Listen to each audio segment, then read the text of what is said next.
संत रामपाल जी महाराज एक ऐसे महान संत जिन्होंने अपनी सतभक्ति, तत्व ज्ञान, करुणा और सेवा के बल पर समाज में नई मिसाल कायम की है। संत रामपाल जी महाराज की अगुवाई में उनके सभी सतलोक आश्रमों से समाज कल्याण के अद्भुत कार्यों ने समाज को सुनहरे भविष्य की एक नई उम्मीद दिखाई है। संत रामपाल जी महाराज से नाम दीक्षा लेने के बाद लाखों लोगों की लाइलाज बीमारियां जैसे कैंसर, एड्स आदि ठीक हुई।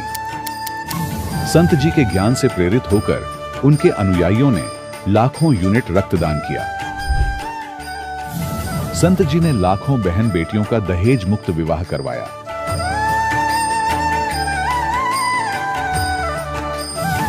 संत जी ने लाखों लोगों का नशा छुड़वाया, करोड़ों उजड़े परिवार बसे।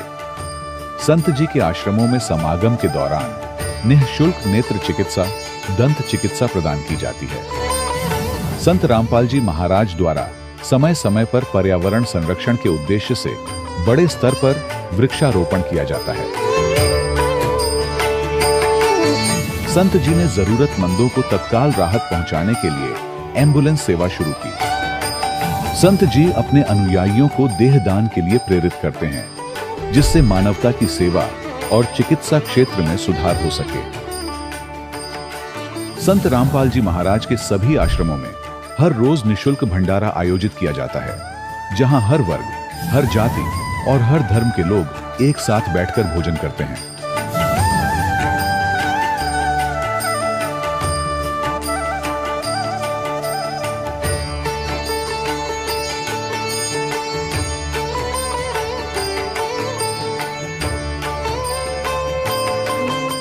संत रामपाल जी महाराज की अन्नपूर्णा मुहिम ने गरीब और बेसहारा लोगों के जीवन में एक नई ऊर्जा और उम्मीद को जन्म दिया है। घर घर खाद्य सामग्री और जरूरी मदद पहुंचाकर संत रामपाल जी महाराज ने लोगों को दुख और मजबूरी से लड़ने की ताकत प्रदान की है।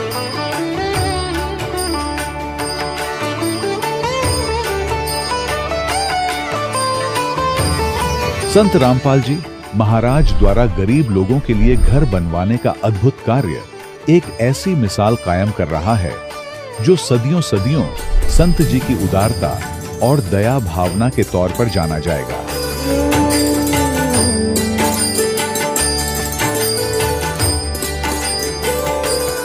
संत रामपाल जी महाराज के आश्रम में हजारों बुजुर्गों को सम्मान और प्यार के साथ जीवन जीने का अवसर मिलता है।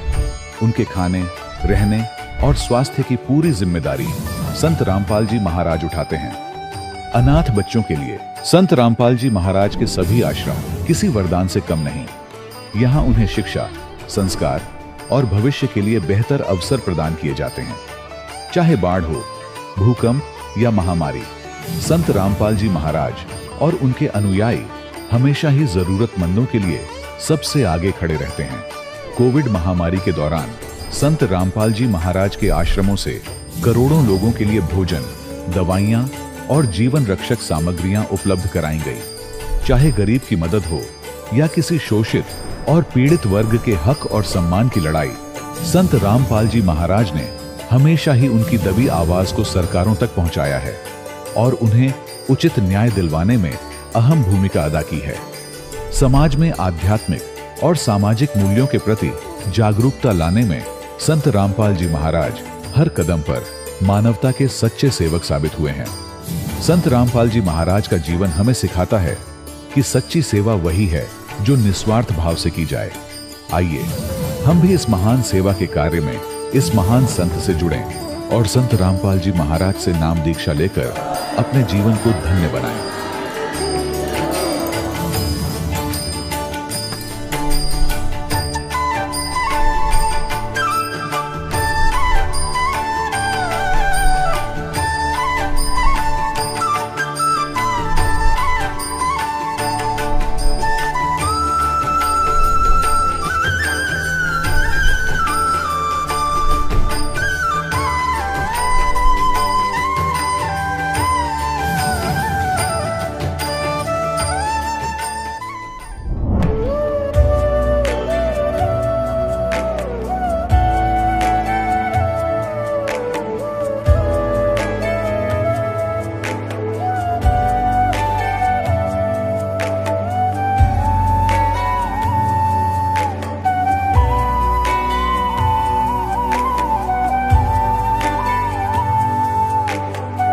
पूर्ण परमात्मा पाप कर्म दंड को भी काट सकता है। अभी तक जिस भी संत व महापुरुष से मिले, उन्होंने यही बताया कि पाप कर्म फल भोगने से ही समाप्त होगा। वो प्रभु कौन है जो पाप कर्म को काट देता है, वो काल के बंधन से छुड़वा देता है। उसका क्या नाम है, पूजा की विधि क्या है? कृपया अवश्य सुनिए जगत गुरु तत्वदर्शी संत रामपाल जी महाराज के अमृत वचन। सत साहिब दर्शकों, सत्य की राह पर चलना कठिन होता है, लेकिन एक सच्चे संत के मार्गदर्शन में यह यात्रा न केवल सरल हो जाती है, बल्कि जीवन को एक नया अर्थ भी दे देती है। दर्शकों, आज हम आपके समक्ष एक ऐसी कहानी प्रस्तुत कर रहे हैं जो दर्शाती है कि कैसे एक सच्चे संत की शरण में आने से जीवन में परिवर्तन आ सकता है। यह कहानी है उत्तर प्रदेश के जालौन निवासी श्री कालका प्रसाद जी की, जो पहले कई बुरी आदतों और अंधविश्वासों से ग्रस्त थे। लेकिन जैसे ही इन्होंने संत रामपाल जी महाराज का सत्संग सुना, इनकी आंखें खुल गईं। इन्हें समझ आया कि वे कितने गलत रास्ते पर चल रहे थे। सच्ची भक्ति की शक्ति का प्रत्यक्ष प्रमाण कालका जी को तब मिला जब एक भयानक बाइक दुर्घटना में चमत्कारिक रूप से इनकी जीवन रक्षा हुई और इनकी पत्नी के साथ भी अनेकों चमत्कार हुए। दर्शकों, आइए अब सुनते हैं कालका प्रसाद जी के जीवन की यह प्रेरणादायक कहानी, उनकी अपनी जुबानी। सर नमस्कार। नमस्कार सर। सर क्या नाम है आपका? कालका प्रसाद। कहाँ से आए हैं आप? धमरेही गांव, जिला जालौन, उत्तर प्रदेश। संत रामपाल जी महाराज की शरण में आने से पहले आप क्या भक्ति साधनाएं करते थे?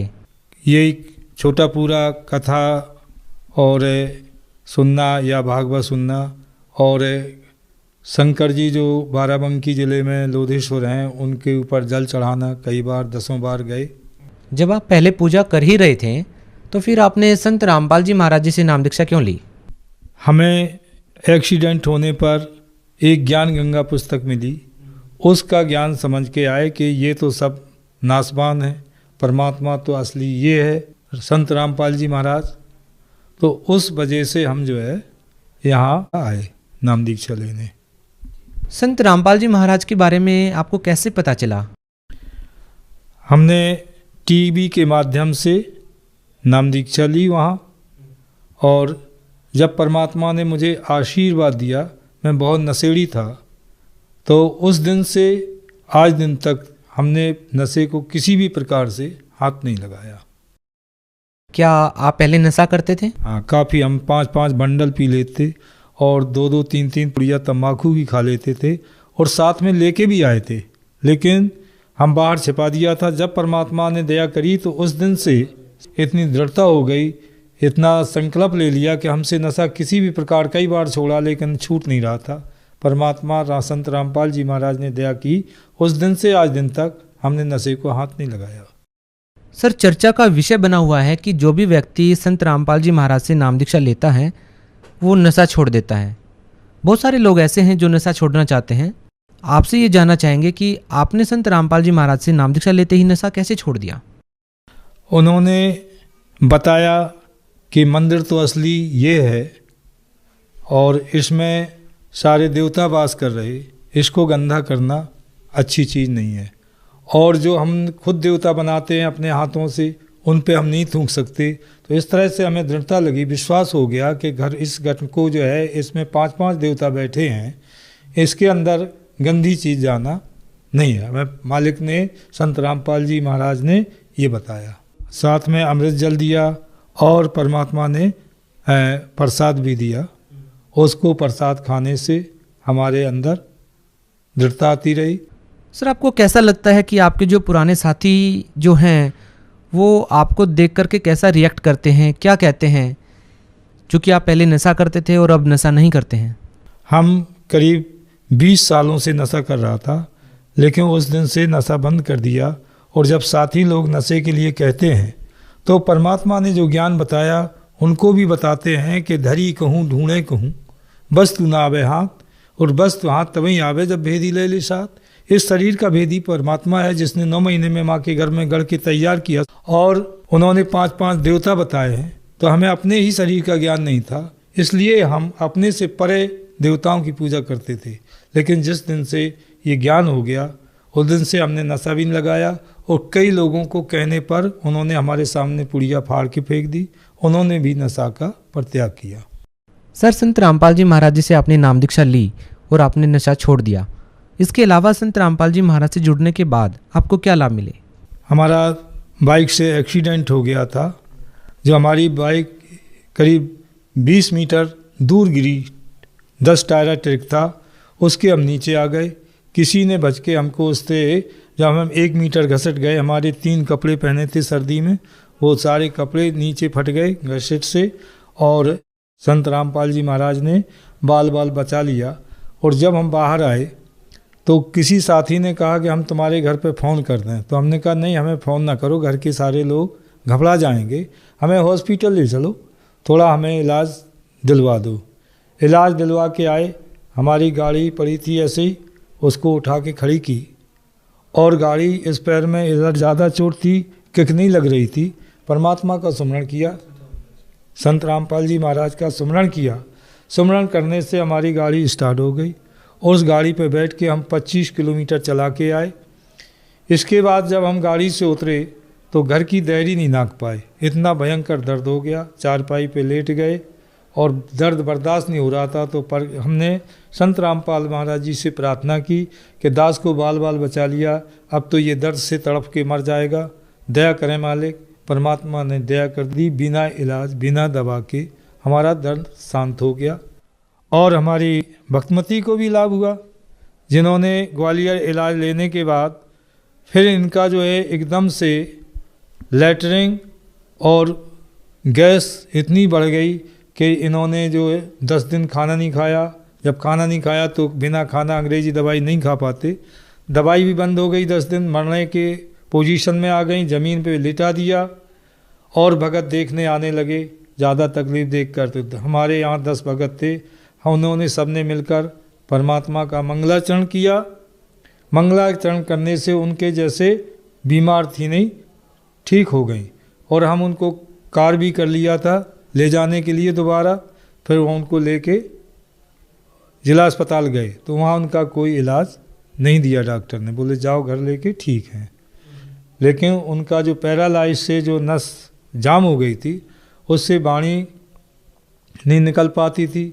आज परमात्मा ने दया कर दी, संत रामपाल महाराज जी ने दया कर दी, और हमारे चाचा श्री 200 ब्लड प्रेशर हाई हुआ था, उसमें वो चले गए थे। इनका 240 हुआ था।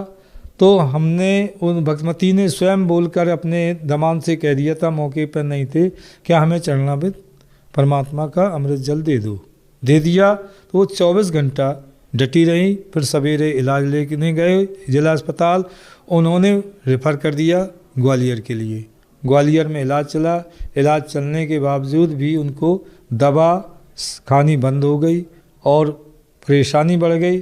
तो मंगलाचरण किया और परमात्मा की दया से वो आज संत रामपाल जी महाराज की दया से आज वो चल फिर रही, बोलने भी लगी हैं, और खाना पीना थोड़ा बहुत हल्का पूरा काम भी कर रही हैं।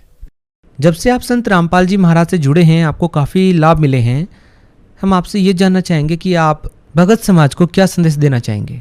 भगत समाज को ये प्रार्थना करना चाहता हूँ कि इस पृथ्वी पे हमारे गुरुदेव संत रामपाल जी महाराज पूर्ण ब्रह्म परमात्मा आए हुए हैं, जिन्होंने ऐसा ज्ञान दर्शाया है। वेद आज से नहीं, वेद बहुत पुराने से पढ़े जा रहे हैं, और उन वेदों में पढ़ने वालों ने कुछ भी नहीं समझ पाया।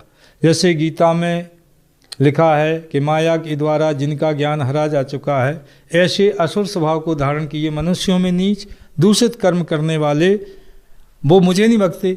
तो परमात्मा का सत्संग सुने, जो उन्हें उंगली धर के बताया है और वो सत्य है। आज दिन तक उनको पढ़ने वाले गीता के सही अर्थ नहीं कर सके, और जो परमात्मा है, सारे वेदों का रचयिता है, सारी जानता है, उन्होंने उंगली धर के बताया, फिर भी हम विश्वास नहीं कर पा रहे। तो हम प्रार्थना करेंगे कि आप वेदों से, और जो हमारे YouTube पे संत रामपाल जी महाराज का सत्संग आता है, और आप ऐप डाउनलोड करके सत्संग सुने और वेदों से मिलाए कि ये सच्चा ज्ञान परमात्मा दे रहे हैं और आप शरण में आए, आपके भी सारे कष्ट परमात्मा दूर करेंगे। संत रामपाल जी महाराज। धन्यवाद। सत्साई। दर्शकों, अभी आपने सुने संत रामपाल जी महाराज से दीक्षा प्राप्त करके सुखी हुए भक्त के अनुभव। अब देखिए जगत गुरु तत्वदर्शी संत रामपाल जी महाराज के मंगल प्रवचन। तो इसमें यही कहा है कि वो फिर गिरते हुए अध्यात्म सत्र को फिर से उभारेगा, इसका ये भावार्थ है। कहते हैं उस संत के ओजस्वी व्यक्तित्व का प्रभाव सबको चमत्कृत करेगा। उसकी विचारधारा अध्यात्म के कम होते जा रहे प्रभाव को फिर से नई स्फूर्ति देगा। चारों ओर आध्यात्मिक वातावरण होगा। संत की विचारधारा से प्रभावित लोग विश्व के कल्याण के लिए पश्चिम की ओर चलेंगे। धीरे धीरे एशिया, यूरोप, अमेरिका पर पूरी तरह छा जाएंगे। उस संत की विचारधारा से पूरा विश्व प्रभावित होगा, उनके चरण चिन्हों पर चलेगा। पश्चिमी देश के लोग, अमेरिका, इंग्लैंड आदि, उन्हें ईसा, मुसलमान उन्हें एक सच्चा रहनुमा, और एशिया के लोग उन्हें भगवान का अवतार मानेंगे। उस महासंत की विचारधारा से बौद्धिक क्रांति आएगी। बौद्धिक माने अच्छी बुद्धिमान लोग उसके साथ होंगे। देखो, बुद्धिजीवियों की मान्यताएं बदलेंगी। जो ये अंग्रेज पाके बैठे बड़े बड़े अफसर कहते हैं, नवी सोचने पर विवश होना पड़ेगा कि तुम कर क्या रहे हो, करना क्या चाहिए था। बुद्धिजीवियों की मान्यताएं बदलेंगी, उनमें ईश्वर के प्रति श्रद्धा और विश्वास की कोपलें फूटेंगी। फ्लोरेंस के अनुसार वह संत भारत में जन्म ले चुके हैं। वह इस संत से काफी प्रभावित थी। अपनी एक दूसरी पुस्तक golden light of new era में भी उन्होंने लिखा है कि जब मैं ध्यान लगाती हूं तो अक्सर एक संत को देखती हूं, गौर वर्ण के यानी गोरे वर्ण के। उस संत के ललाट पर गजब के तेज होता है। उनके ललाट पर आकाश से एक नक्षत्र के प्रकाश की किरणें निरंतर बरसती रहती है। अपने आत्माओं, आप देखिएगा ये इस तरह आती है ये जैसे परमात्मा बैठे हैं सतलोक में, वहां से इस दास के ऊपर ये ऐसी अपनी किरण बरसा रहे हैं। यहां से आकाश से आ रही है और दास के ऊपर परमात्मा की शक्ति निरंतर चल रही है। उसी से आगे आपको कनेक्शन दिया जा रहा है। अब उसी को ये बहन बता रही है फ्लोरेंस, अपनी दिव्य दृष्टि से देख करके उसके ऊपर माथे पर यानी उसके सिर के ऊपर, उस पर ऊपर से आकाश से नक्षत्रों से एक लाइट निरंतर आ रही है जो उसके माथे पर बरस रही है, और वही शक्ति आगे आप में जा रही है।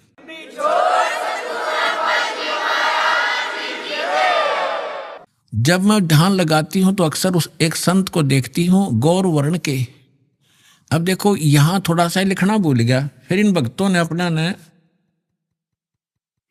इस एक बुक इसने बताई है, देखिएगा, एक दूसरी पुस्तक golden light of new era, ये एक बुक है। इस बुक के आधार से भक्तों ने एक वेबसाइट से यानी यूट्यूब से निकाला है, वेबसाइट से इसकी से इंग्लिश में है उसकी वाणी। वो इस प्रकार देखिएगा, यही है ये golden era divine, I can clearly visually A golden era divine. वो कहती है मैं देखती रहती हूँ। यहाँ देखना, यहाँ पर है जो हिंदी उसने किया वो यहाँ से है।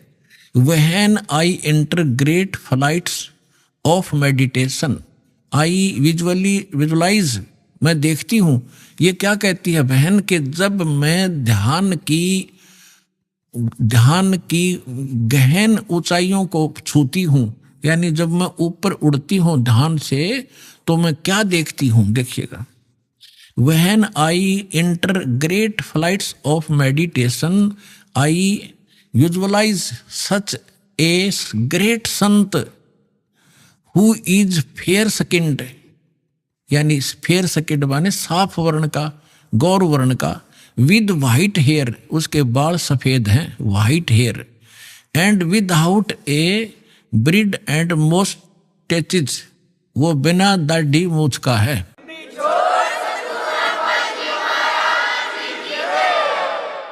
और उसके सफेद बाल हैं। दास की इस एज को वो उस समय देख रही थी कि उस समय वो ढूंढा ठावेगा। अब उसी का अंश इसने यहाँ थोड़ा सा कम अनुवाद कर पाया, या भूल गया होगा। इसने अपनी दूसरी पुस्तक golden light of new era में भी लिखा है, जब मैं ध्यान लगाती हूँ तो अक्सर एक संत को देखती हूँ, गौर वर्ण के, आगे लिखना भूल गया, सफेद बाल थे, बिना दाढ़ी मूछ का। अब दरअसल क्या है कि ये कोई पत्रकार ने उस वाणी को, उसकी बोली हुई को अपने ढंग से चित्रार्थ किया है। तो इन लोगों का दृष्टिकोण था किसी और संत पे कि वो हो सकता है। इसमें लिख रखा है कि वो श्री राम शर्मा होगा। इस अंग्रेजी वाले ने आगे चल के दो, जैसे गीता मूल तो सही है, मूल पाठ गीता का, अनुवादकर्ताओं ने अपने हिसाब से श्री कृष्ण का ऊपर बना रखी थी, श्री कृष्ण बोल रहा है गीता। तो ये लोग ऐसे यहाँ ये जान के छोड़ गया कि वो सफेद बाल होंगे और बिना दाढ़ी मूछ वाला होगा, इसलिए यहाँ छोड़ गया। इसमें इंग्लिश वाली में उसकी में साफ लिखा है, वो उसकी अपनी बोली हुई भविष्यवाणी है, अपनी भाषा में। यहाँ देखिएगा, जब मैं ध्यान की लगाती हूं तो अक्सर एक संत को देखती हूँ गौर वर्ण के। उस संत के ललाट पर गजब के तेज होता है। उनके माथे पर, ललाट पर आकाश से एक नक्षत्र के प्रकाश की किरणें निरंतर बरसती रहती हैं। मैं देखती हूं कि वह संत अपनी कल्याणकारी विचारधारा तथा अपने सच्चरित्र प्रबल अनुयायियों की शक्ति से पूर्ण विश्व में नए ज्ञान का प्रकाश फैलाएगा। आप देख रहे हो, बंदी छोड़ के बच्चे कहाँ जा करके विशाखापट्टनम तक दूर दूर जा करके आज प्रचार कर रहे हैं परमात्मा के ज्ञान का।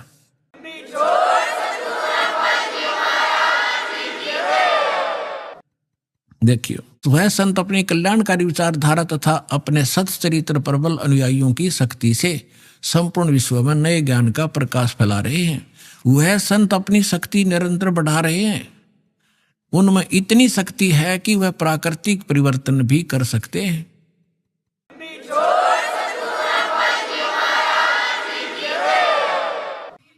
वह अपना कार्य वैज्ञानिक ढंग से करेंगे। उनकी कृपा और प्रयत्न से मानवीय सभ्यता में नई जागृति आएगी। विश्व के समस्त जनसमूह में नई चेतना का संचार होगा।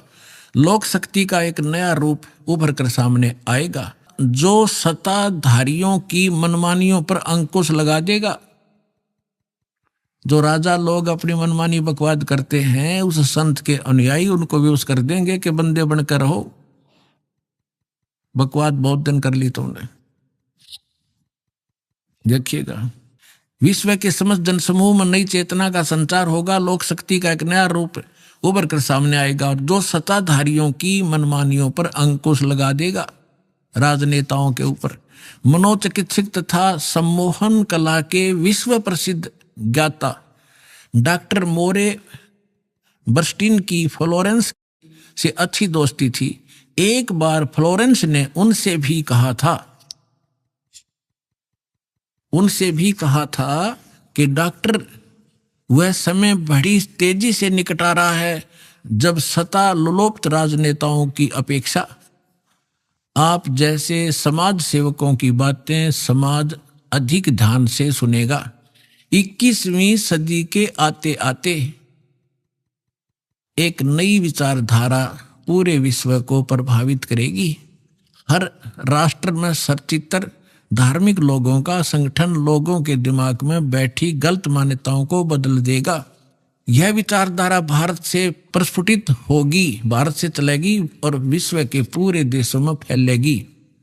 मैं उस पवित्र स्थान पर एक प्रचंड तपस्वी को देख रही हूं, जिसका तेज बड़ी तेजी से फैल रहा है। मनुष्य में सोए देवताओं को जगाने तथा धरती को स्वर्ग जैसा बनाने के लिए वह संत दिन रात प्रयत्न कर रहे हैं।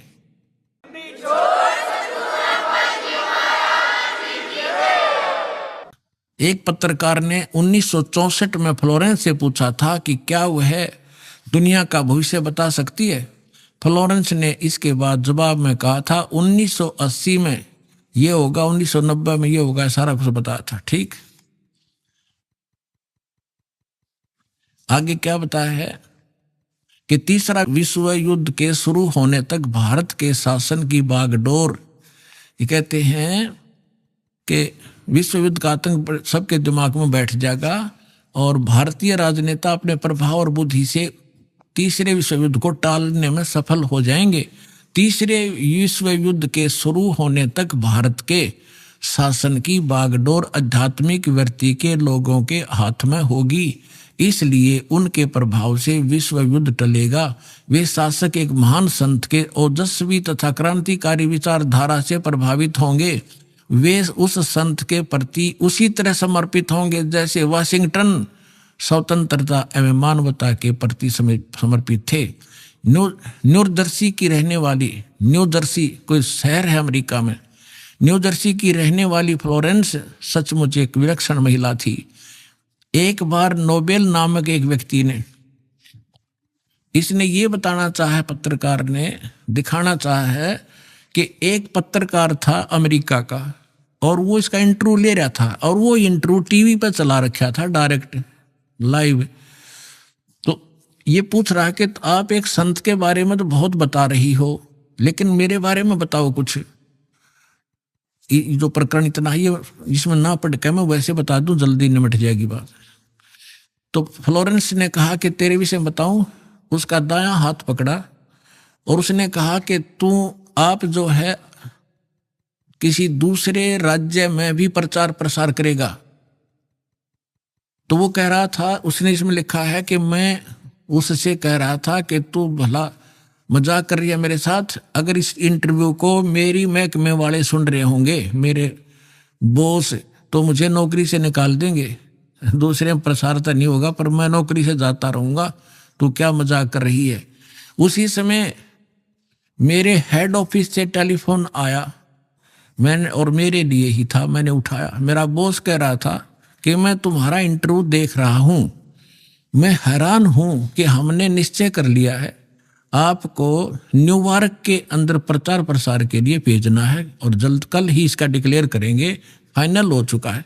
मैं हैरान हूं, तुम्हारा इंटरव्यू मैं सुन रहा हूं कि इस फ्लोरेंस को कैसे पता चला और आप जल्दी आ जाइए, आपको वहां भेज रहे।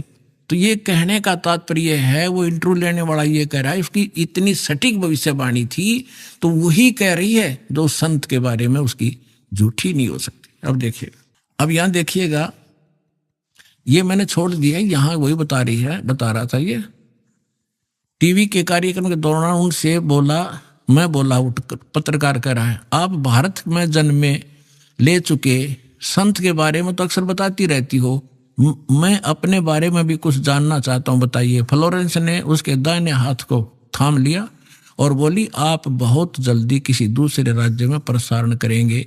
नोबेल ने एक प्रसारण सेवा के, वो एक कर्मचारी थे उस प्रसारण सेवा के, इस बात पर हंसने लगे। कुछ सेक्शन बाद बोले कि आपने मुझसे अच्छा मजाक किया, यदि हमारी कंपनी के अधिकारी इस कार्यक्रम को देख रहे होंगे तो दूसरे राज्य में तो जाऊंगा या नहीं, फिलहाल अपनी कंपनी से तुरंत निकाल दिया जाऊंगा।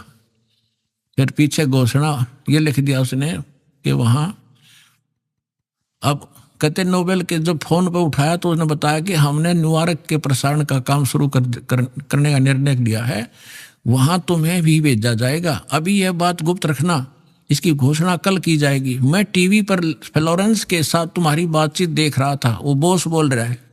फ्लोरेंस ने तुम्हारे विषय में जो बताया वो पूरी तरह सच है। आश्चर्य है कि यह बात कैसे मालूम होगी। नोबेल फ्लोरेंस का चेहरा देखता रह गया।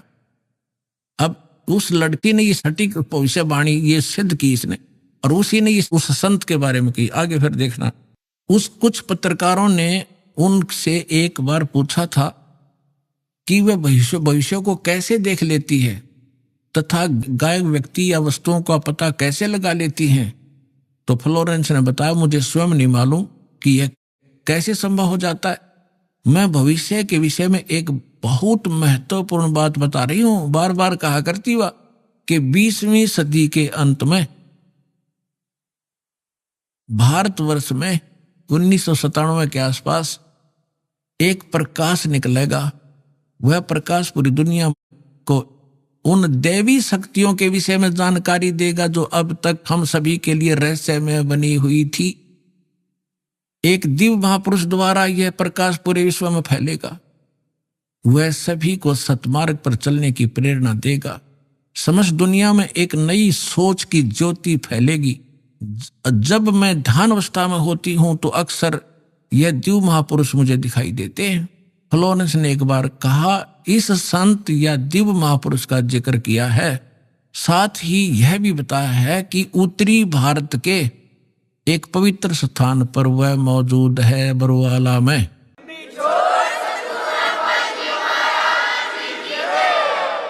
सत साहेब, अब आप हिसाब लगा लियो पुण्यात्माओं, कौन है वो दास।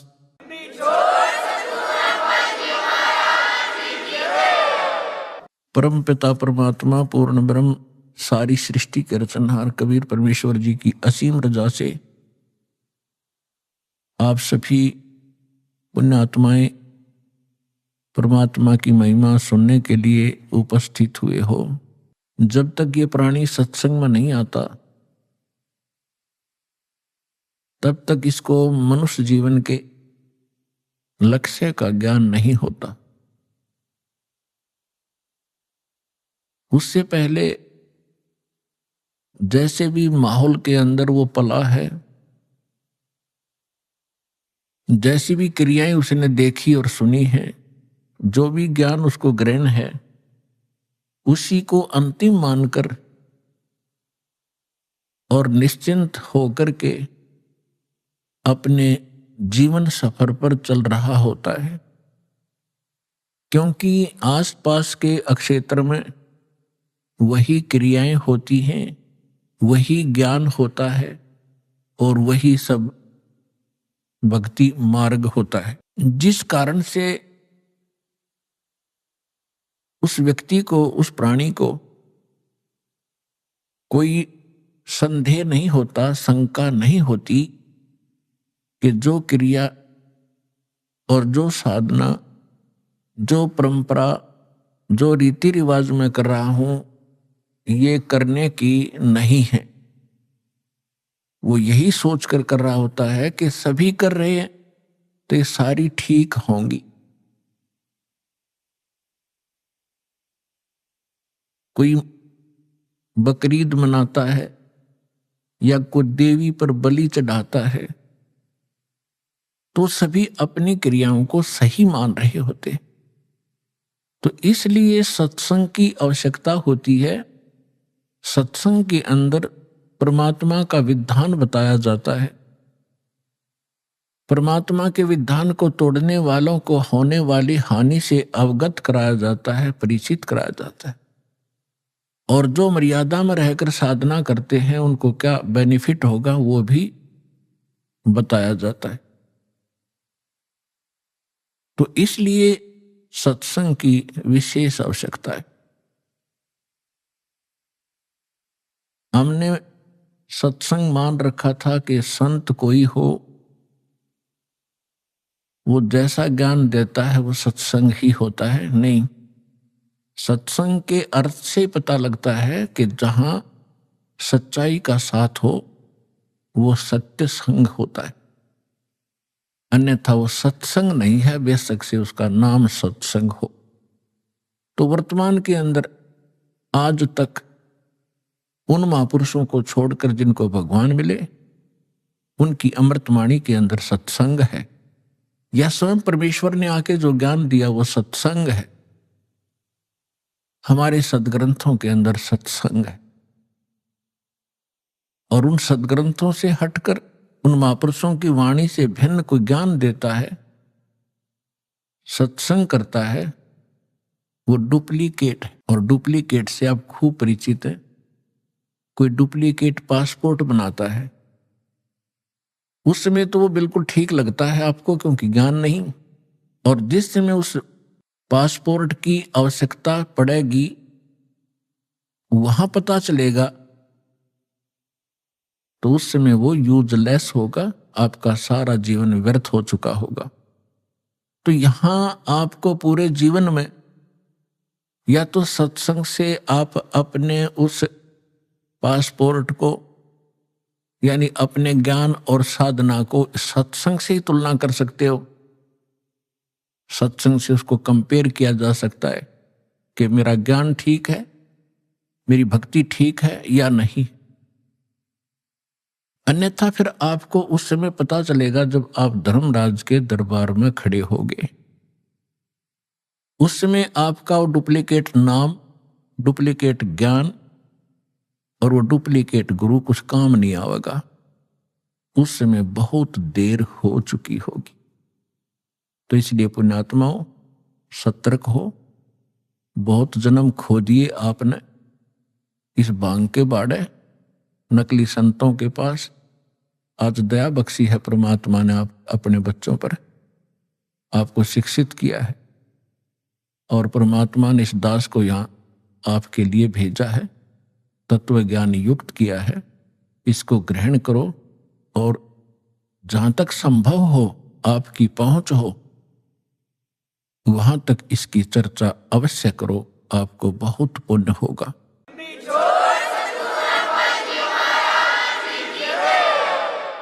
जिस प्रकार जंगल में भटके हुए व्यक्ति को और कोई हाथ पकड़कर सही मार्ग पर लाकर खड़ा कर दे, कितना बड़ा उपकार होता है। इतना ही उपकार आपको होगा उन भटके हुए प्राणियों को जो काल के दूतों में फंसकर अपना जीवन नाश कर रहे हैं। उनको लाकर के बरवाला में दीक्षा दिला देने से आपको बहुत पुण्य होगा।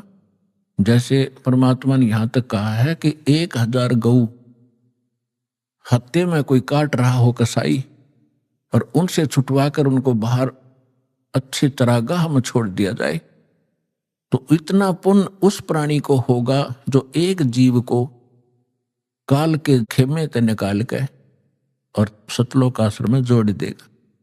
ये सत्कर मान लेना।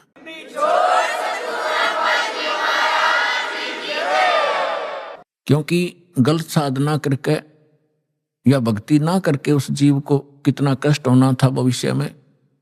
करोड़ों जीवन वो कुत्ते के भोगता, करोड़ों जीवन वो गधे के भोगता, लाखों जीवन वो कुत्ते कहीं पर और अन्य प्राणियों के भटकता, और फिर यहां आने के बाद उसका वो सारा झंझट समाप्त हो जाता। क्योंकि सतलोक आश्रम में सत्संग है और सतगुरु है। इन दोनों की आवश्यकता जीव को होती है। आपका सौभाग्य है कि आपको अब वो मनुष्य जीवन भी है, सत्संग और सतगुरु दोनों उपलब्ध है। अब विलंब ना करना, सबको समझाओ, आपका परम कर्तव्य बनता है। हम भी ऐसे भटक रहे थे, धक्के खा रहे थे, मन अब पता चल रहा है पिछले जीवन में हमने क्या खट्या, कैसा जीवन नाश कर रहे थे, और खुश हो रहे थे क्योंकि कोई ये कहने वाला नहीं था कि तेरी दिशा गलत है, तेरा मार्ग गलत है, आप गलत जा रहे हो। कोई टोकने वाला नहीं था। तो तभी तो हमें सतर्क होना पड़ता है। कोई ये कहे तो इधर गलत जा रहे हो, तो विचार करना पड़ता बुद्धिमान व्यक्ति को, इसने कैसे कहा ये। तो विचार करेगा तो फिर वो उसको मार्ग को त्यागे भीगा। तो सत्संग में आने से क्या लाभ होता है? सतगुरु के उपदेश का लाया एक विचार, जय सतगुरु मिलते नहीं जाते नरक द्वार। नरक द्वार में दूत सब करते खेचातान, उनसे कभू ना छूटता फिर फिरता चारों खानी। चार खानी में भरमता कबहू ना लगता पार, सो फेरा सब मिट गया मेरे सतगुरु के उपकार। 7 समुद्र की मसी करूं, लेखनी करूं बन राय, धरती का कागज करूं गुरु गुण लिखो न जाए। परमेश्वर ने अपनी महिमा बताने के लिए आपको सही दिशा देने के लिए अधिक उदाहरण अपने ऊपर ही दिए हैं। क्योंकि परमात्मा कहीं खड़े हो जाते थे चौराहे पर और एक इकतारा लेकर के आवाज लगाते थे ताकि लोग इकट्ठे हों। जैसे कोई रीछ नचाने वाला खड़ा होकर डुडुगी बजाने लग जाता है, लोग अट्रैक्ट होते हैं, क्या हो रहा है देखें जाकर। तो आपके लिए परमात्मा ऐसे खड़े कर रहा है, ऐसे धाड़े भुगत रहा है, किसी प्रकार तुम्हें बुद्धि आवे। आप कहां पड़े हो, कभी विचार नहीं लगाया आपने। इस झूठे सुख को सुख है ये मान रहा मनमोद, यू सकल चबीना काल का, कुछ मुख में कुछ गोद। तो खड़े होकर कहा करते परमात्मा, सतगुरु के उपदेश का लाया एक विचार, जय सतगुरु मिलते नहीं जाते नरक द्वार। तो परमात्मा ने पद भाग का सहारा इसलिए लिया क्योंकि हमारे अंदर एक विकार है, कान का शब्द विषय है हमारे अंदर। तो उस विकार के कारण परमात्मा अट्रैक्ट करते थे। सुरीली आवाज थी दाता की, वाणी में इतना अट्रैक्शन आत्मा को पकड़ के खींच लेता, क्योंकि परमात्मा की वाणी आत्मा के लिए ही होती है। तो वहां समझाया करते थे, अपने आप ही बताते थे। जब बार बार न्यू का मैं भगवान होता, लोग डले मारने लग जाए थोड़े दिन में, हमारी आदत खराब हो चुकी है। तो उन्होंने कहा कि भाई सतगुरु से उपदेश लेने के बाद अब हिसाब लगाया, उसका विचार किया कि सतगुरु के उपदेश का लाया एक विचार, जय सतगुरु मिलते नहीं। ये नकली गुरु भी हो और साधना भी गलत कर रहे हो, शास्त्र भी गीता का मनमाना आचरण कर रहे हो, उनका भी कोई लाभ नहीं। सतगुरु के उपदेश का लाया एक विचार, और जय सतगुरु मिलते नहीं जाते नरक द्वार। नरक द्वार में दूत सब करते खेचा तान, उनसे कभू ना छूटते, फिर फिरते चारों खा। जैसे ग्रुप के ग्रुप करोड़ों की संख्या में नकली संतों के पास हैं, ये सारे के सारे मृत्यु के उपरांत नरक में ठोके जाएंगे। और जब नरक में डाले जाते हैं, यम के दूत बहुत संख्या के अंदर हैं, 12 करोड़ की संख्या है उन यम के दूतों की। तो इनको जब आदेश हो जाता है धर्मराज का कि इतने इतने इतने इनको नरक डालो, जिनका अच्छे संस्कार उनको स्वर्ग भेज दिया। यहां तो इतना ही स्वर्ग या नरक 2 स्थान है, और तीसरा फिर 84 लाख योनियों में पुनः पटक दे। तो उनको आदेश दे दिया जाता है कि इन सबको नरक भेज दो। अब पूरे उस ग्रुप के ग्रुप को 1 लाख डेली यहां से जाते हैं, उनमें से कुछ स्वर्ग, कुछ 84 लाख योनियों में और बाकी नरक में। तो भाले लेकर के, लठ लेकर, एक सूक्ष्म शरीर है इसके अंदर, उस सूक्ष्म शरीर के अंदर प्राणी जब तक नेक्स्ट योनि प्राप्त नहीं करता, नेक्स्ट शरीर नहीं प्राप्त करता, तब तक उसका फेस, उसका आकार जो का त्यों रहेगा एज इट इज, जैसा इस शरीर में। यह शरीर तो ऐसा समझो जैसे सर्प वह कैंचुली छोड़ देता है। सर्प ने कैंचुली छोड़ दी तो वह सर्प जैसी दिखा करे, लेकिन ओरिजिनल सर्प अन्य है। इसी प्रकार इसके अंदर एक शरीर और है, या ऊपर की कैंचुली है, ये कवर है आपका। तो वो जो शरीर है उसमें जीव मरता नहीं, उसमें दर्द पीड़ा घड़ी होती है। तो उसमें ऐसा लठ मारते हैं, वो भाले ठोकते हैं, उनकी मर्यादा तोड़कर इधर उधर चलते हैं। सामने हाहाकार मच रही होती है जहां उनको ठोका जाता है।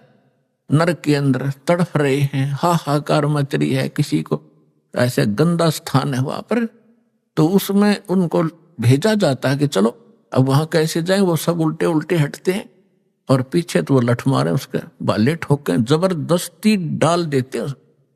तो परमात्मा कहते हैं नरक द्वार में दूत सब वहां करते खेचा ताड़, हम वापस भागेंगे, वो ठाठा पटकेंगे। और उनसे कभू ना छूटता। उसके बाद फिर फिरता चार खानी में, ये 83 लाख योनियों के शरीरों में, चार खानी में भरमता में कभू ना लगता पार। और सो फेरा सब मिट गया मेरे सतगुरु के उपकार। क्यों सारा झंझट बाईपास कर दिया उस सतगुरु ने। इतने दुख आपकी बला टलेगी इस सच्चे नाम को लेने से, कबीर परमात्मा की शरण में आने से, सतलोक आश्रम बरवाला में आकर दीक्षा ग्रहण कर। फिर परमात्मा कहते हैं ऐसे सतगुरु के फिर गुणगान क्या करूं। आप तो बालक हो, कोई दूसरी कक्षा का, कोई पहली कक्षा का, कोई वैसे सत्संग सुन करने के लिए आया है। लेकिन जब आप इस अध्यात्म ज्ञान से परिचित हो जाओगे, आपकी आंखों से आंसू पड़ा करेंगे। अभी आपने सुने संत रामपाल जी महाराज के मंगल प्रवचन। आइए अब सुनते हैं संत रामपाल जी महाराज से नाम दीक्षा लेकर सतभक्ति करके अद्भुत लाभ प्राप्त करने वाले अनुयायी के विचार। दर्शकों, ये कहानी अहमदाबाद के प्रिंसिपल सुकेश राठौर जी की है।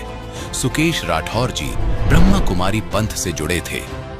ब्रह्मा कुमारी पंथ द्वारा बताई गई साधना से सुकेश जी और उनका परिवार विभिन्न बीमारियों और भूत प्रेत बाधाओं में घिर गया था। हालात इतने खराब हो गए कि सुकेश जी ने आत्महत्या का निर्णय कर लिया। आत्महत्या से पहले इन्होंने अपने माता पिता से बात की। उनके माता पिता ने उन्हें समझाया कि आप संत रामपाल जी महाराज की शरण में चले जाओ। अपने माता पिता की बात मानकर उन्होंने संत रामपाल जी महाराज से दीक्षा ले ली और दीक्षा लेने के बाद उनका जीवन पूरी तरह बदल गया और उनकी बीमारियों का अंत हो गया। एक और चमत्कार तब हुआ जब उनके बेटे की अचानक मौत हो गई, लेकिन संत रामपाल जी महाराज के अमृत जल से वह पुनः जीवित हो गया। इस अनुभव ने सुकेश जी के जीवन में संत रामपाल जी महाराज पर विश्वास और अडिग कर दिया कि संत रामपाल जी महाराज ही पूर्ण परमात्मा है।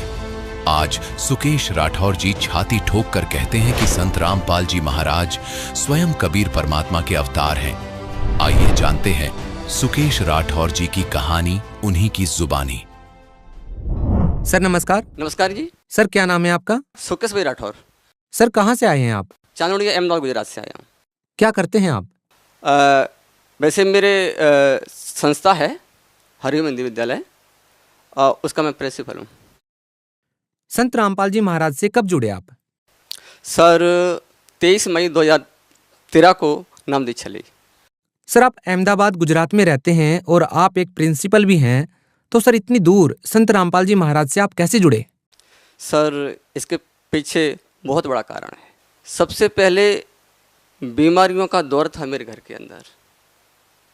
सर मैं आपसे क्या कहूँ, इतना दुखी था कि बच्चे घर में इतने बीमार होते थे, एक को हॉस्पिटल ले जाता था तो दूसरा तैयार मिलता था।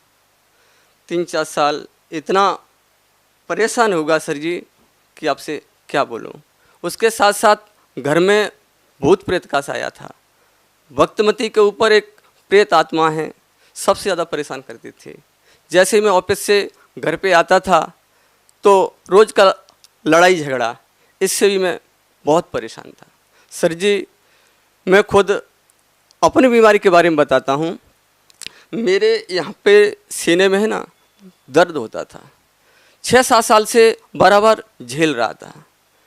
काफ़ी इलाज कराया, तंत्रों के पास भी गया, उनने पैसा भी लिया, 3-4 लाख रुपए तंत्रकों ने ले लिया और हॉस्पिटल में तो कम से कम 4-5 लाख का खर्चा हो ही चुका था। फिर भी ठीक नहीं हो रहा था सर जी। डॉक्टरों ने भी इतनी सिटी स्कैन कराई सर जी, इतनी सोनोग्राफी कराई, एक्सरे कराए, शायद मेरा घर भर गया। सर जी एक दिन मैंने पूछा डॉक्टर इसका कोई इलाज होगा कि नहीं होगा। छिल्ले में डॉक्टर ने कहा कि भाई आपका इलाज तो अब परमात्मा ही कर सकते हैं, हमारे पास कोई रास्ता है नहीं। डॉक्टरों ने भी ऊपर हाथ उठा दिए थे, हमारी बस की बात नहीं। जब ऐसी नौबत आ जाए तो एक आत्महत्या के ऊपर इसके अलावा कोई रास्ता ही नहीं था। मैंने तो सोच लिया था कि अब तो आत्महत्या कर ही लेनी है। एक टीचर होने के नाते समझ में नहीं आ रहा था कि क्या करूं क्या नहीं करूं। पाप का इतना दौर कि मेरे को समझ में नहीं आ रहा था कि अब क्या करूं। सर जी एक दिन मैंने फाइनल डिसीजन ही ले लिया था। मेरे यहाँ पे इतना पेन होता था, इतना ज़बरदस्त होता था कि शायद ऐसा लगता था कि सहन नहीं होता था। एक दिन मैंने डिसीजन ले लिया कि आज आत्महत्या कर ही लेनी है। तो मैं घर से निकला, मेडिकल पहुंचा। गेहूं की गोली आती है डालने वाली जहर की, वो ली और लेके बाहर निकल गया। शाम का समय था, 8 बज रहे थे, हाथों पे ले लिया। मैंने सोचा कि आज इसको खा के आत्महत्या कर लूँगा। फिर वहाँ बैठे बैठे सोचा कि मरना तो है ही, एक बार खुदा की ओर नज़र डाल लेते हैं। मैंने अंतरात्मा से पुकारा, हे परमात्मा, अगर तू इस धरती पे है तो आज आपके बच्चे की जान जा रही है, बचाना है तो बचा लो। उसी समय मन में प्रेरणा आती है कि मर तो रहा ही है, एक बार मम्मी पापा को फ़ोन तो कर ले। तो मैंने मम्मी पापा को उसी समय फ़ोन किया। पापा ने पूछा कैसा है, मैंने कहा कि सब अच्छा है, बस आपका बेटा आज ही मर जाएगा। क्या बात है कि मैंने बोला कि आज मैं आत्महत्या करके मर जाऊंगा। मैंने बोला कि जो मेरा इलाज वो ठीक नहीं हो रहा है, डॉक्टर ने भी हाथ उठा दिए हैं। तो पापा ने संत रामपाल जी महाराज से नाम दीक्षा ली थी 2009 में। जब मेरे पिताजी ने संत रामपाल जी महाराज के बारे में मुझे बताते थे तो मैं गुरुओं के बारे में मानता नहीं था। मैंने तो ये सोचा था कि गुरु तो सब ढोंगी होते हैं और इनके पास अंधविश्वास ही है, तत्व ज्ञान तो इनके पास है ही नहीं। क्योंकि पहले भी मैं भटक चुका था। मैं जय गुरुदेव मथुरा वाले हैं वहाँ पे भी गया था, ओम शांति में भी वो वर्ष तक रहा और राधा स्वामी के भी रांड लगाए। क्योंकि मैं सब जगह भटक चुका था, कहीं से मैं कुछ लाभ नहीं मिल रहा था। तो मुझे विश्वास था कि ये तो गुरुओं के पास जाना तो व्यर्थ है, या कुछ है ही नहीं। तो कितनी बार पिताजी ने बोला, फिर मैंने इनकार कर दिया कि मुझे नहीं बाबाओं के चक्कर में पड़ना है। फिर जब मेरी ऐसी स्थिति आ गई तो मरता क्या नहीं करता। फिर पिताजी ने बोला कि आप संत रामपाल जी महाराज के आश्रम में चलोगे, मैंने यस बोल दिया। 15 दिन के बाद पिताजी गांव से जब अहमदाबाद आए, फिर वो मुझे 23 मई 2013 को आश्रम में गया और गुरुजी से उपदेश लिया। उपदेश लेने के बाद गुरुजी की आशीर्वाद खिलाने में लगा। जैसे गुरुजी आशीर्वाद देते हुए आए और गुरुजी ने मेरी तरफ देखा, मेरी आंखों में आंसू थे। जैसे संत रामपाल जी महाराज ने जैसे मेरे ऊपर हाथ रखा, बस हाथ रखते ही ऐसा चमत्कार हुआ। जो मेरा पेन था ना, वैसे ही पूरी जो भी मेरा दर्द था, जो भी बीमारी थी, एकदम समाप्त हो गई। सर जी, मैंने गुरुजी को नीचे से ऊपर तक देखा। मैंने बोला क्यों हो, संत की महिमा तो सुनी थी, लेकिन आज पता चला कि असली संत क्या होता है। राहत मिलने के बाद आराम से भंडारा पाया, पूरी रात खुशी खुशी से लेटा रहा। जैसे मैं नाम लेने के बाद आया घर पे, तो एक दिन की बात है कि मैं शाम को आरती कर रहा था। हमारा बच्चा है, 15 साल का था, गौरव नाम है, मेरे साथ आरती में रोज़ बैठ जाया करता था। एक दिन क्या हुआ, जैसे वो साथ बैठा, जैसे मैंने आरती स्टार्ट की, आरती स्टार्ट होते ही उसके सीने में ऐसा दर्द हुआ कि रोते रोते ज़मीन के ऊपर गिर गया। जैसे ही उसको मैंने ओली में लिया तो उसको एकदम पसीना पसीना हो गया। सर जी, पसीना तो क्या, उसके इतना पसीना निकला कि मैं भी पसीने के अंदर भीग गया। 20 मिनट तक उसकी सांस चली गई थी। सर जी, 20 मिनट तक सांस रही नहीं। मैंने उसको हाथ ये देखे, सब देखे, आंखें फटी रह गई थी, सब एकदम मतलब ख़त्म ही हो चुका था सर जी, ख़त्म हो गया था। फिर मैंने ये सोचा, मैंने कहा हे बंदी छोड़, हे सतगुरु रामपाल जी महाराज, बच्चे का मरने का गम नहीं है, या तो ये पहले हो जाता तो मुझे दुख नहीं था, लेकिन आपके चरणों में आने के बाद अगर ऐसा होता है तो लोग क्या कहेंगे। फिर क्या हुआ? फिर उसके बाद एकदम ख्याल आया कि हमारे सतगुरु बंदी छोड़ सो रामपाल महाराज ने बताया कि जो हमने आपको अमृत जल दिया है उसको पिला दूं। तो जैसे ही मुझे अंदर से प्रेरणा हुई, मैंने अमृत जल की डिब्बी ली और उसको पिलाया। आरती बराबर चालू थी, बंद नहीं किया था। फिर जैसे ही आरती एंड होने के लिए आई, जैसे उसकी आंखें एकदम खुल गई। सर जी एकदम ऐसा चमत्कार हुआ कि उसके अंदर श्वास तो रही नहीं थी, बिल्कुल खत्म ही हो चुका था, 100% खत्म हो गया था। लेकिन हमने आरती बंद नहीं की थी, आरती बराबर चालू थी। जब एंड की एक कड़ी आती है उसी समय उसने एकदम आंख खोली, पापा पापा, मैंने क्या होगा, जब उसको देखा ये तो होश में आ गया, आंखें खुल गई और एकदम मतलब खड़ा हो गया। मैंने बोला हो बंदी छोड़, वास्तव में परमात्मा का नाम सुना था लेकिन सतगुरु रामपाल जी महाराज हकीकत में ही परमात्मा है, ये कबीर साहब के अवतार हैं। सर, आपने बताया कि आप अपनी समस्याओं को लेकर के जय गुरुदेव के पास गए, राधा स्वामी पंथ के पास गए और आप ब्रह्म कुमारी पंथ में भी गए, लेकिन आपको कहीं से भी कोई राहत नहीं मिलती है। और जैसे ही आप संत रामपाल जी महाराज जी से नाम दीक्षा लेते हैं और आपकी वर्षों पुरानी बीमारी जो होती है, जिस बीमारी को लेकर के आप जहर खाने की स्टेज तक पहुंच गए थे, वह बीमारी आपकी ठीक हो जाती है। तो सर सवाल ये है कि संत रामपाल जी महाराज से नाम दीक्षा लेने के बाद आपकी जो बीमारियां ठीक हुई हैं, उन बीमारियों के अलावा भी क्या आपको और भी कोई लाभ मिले हैं? जी, और अनेक लाभ मिले।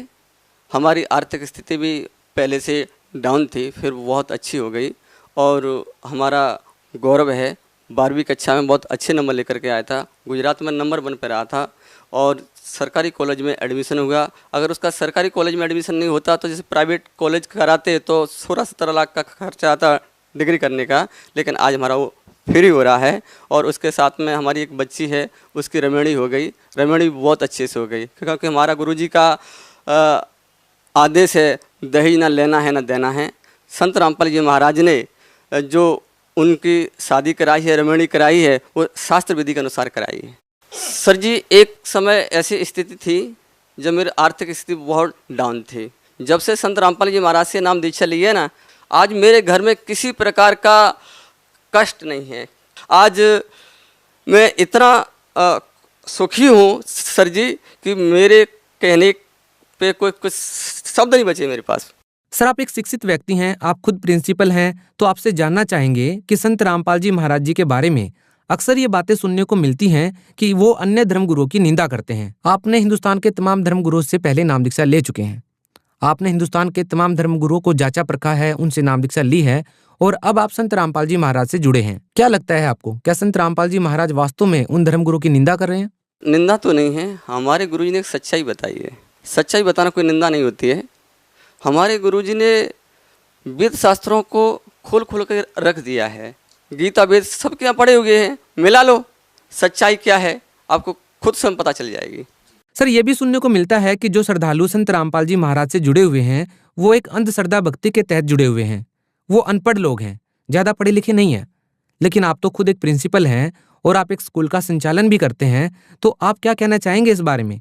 और उन लोगों को क्या जवाब देना चाहेंगे जो संत रामपाल जी महाराज के अनुयायियों के ऊपर आरोप लगाते हैं कि वो अंधश्रद्धा भक्ति के तहत संत रामपाल जी से जुड़े हैं? जितने भी भक्त समाज है जो संत रामपाल जी महाराज के चरणों में जुड़ा हुआ है, कोई भी अंधभक्ति के तहत नहीं आता है। उन्होंने सच्चाई को जाना है, परखा है और उनसे नाम दीक्षा ली। संत रामपाल जी महाराज ने सामाजिक उत्थान की जो क्रांति खड़ी की है, आप उसके बारे में क्या कहना चाहेंगे? सर, जैसा कि मैंने बताया कि मेरी बेटी की रमणी हुई, शादी हुई, तो उसमें वर पक्ष ने भी ना दहेज लिया, 1 पैसे का भी खर्चा नहीं हुआ। और हमारे गुरुजी ने हमें ये सिखाया कि दहेज ना लेना है ना देना है और नशा मुक्त भारत बना रहे हैं। सर, आप भगत समाज को क्या संदेश देना चाहते हैं?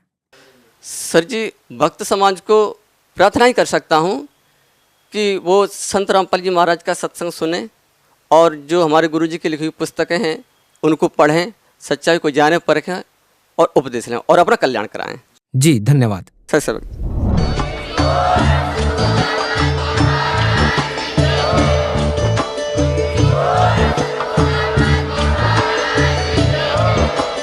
आप सुन रहे थे जगत गुरु तत्वदर्शी संत रामपाल जी महाराज जी के मंगल प्रवचन। अधिक जानकारी के लिए विजिट कीजिए हमारी वेबसाइट www.jagatgururampalji.org। संत रामपाल जी महाराज जी के शुभ आशीर्वाद से पूरे विश्व भर में 500 से भी ज्यादा नाम दीक्षा केंद्र हैं, जिन पर संत रामपाल जी महाराज जी द्वारा ऑनलाइन निःशुल्क नाम दीक्षा दी जा रही है। अपने नजदीकी नाम दीक्षा केंद्र का पता करने के लिए संपर्क करें 8222880541।